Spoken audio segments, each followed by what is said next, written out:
السلام عليكم ورحمة الله تعالى وبركاته.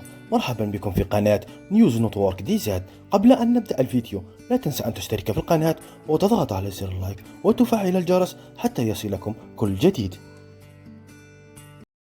أصدقائي الكرام، هذا هو التطبيق بسيفون برو. يمكنكم تحميله من بلاي ستور. موجود متواجد. كما نعرف، نحن في فترة اجتياز امتحان بكالوريا. ندعو لجميع الطلاب بالنجاح إن شاء الله.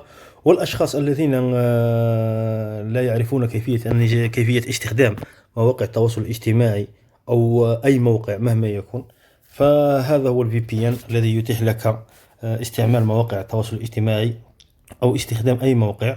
مجرد أنك تضغط عليه يعطيك الدخول. تأتي إلى الإعدادات، يمكنك اختيار المنطقة أو الدولة التي تريدها.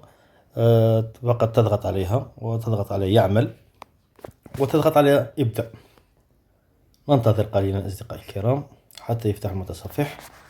مجرد أن يفتح المتصفح، هذا هو أصدقائي الآن ال VPN شغال. يمكنك تصفح أي شيء. نذهب إلى جوجل، مثلا إلى الكروم. نضغط على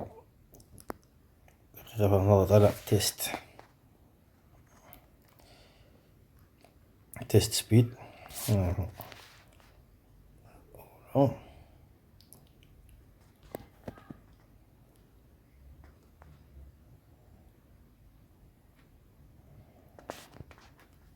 اضغط هنا، أنا لست روبوت. تيست سبيد أصدقائي الكرام. نضغط جو. لاحظوا معي أصدقائي هنا مثل ما تشاهدون أصدقائي الكرام، ال VPN شغال والموقع مغاير، ويفك الحجب عن جميع المواقع المحجوبة أو بالأحرى التي تم تعطيلها في هذه الأيام الامتحانات. ندعو لجميع الطلبة بالنجاح. نحن لا نساعد على الغش، ولكن في أشخاص تعمل بالإنترنت أو بالأحرى تسترزق من الإنترنت. لذلك قمت بمشاركة هذا التطبيق معكم.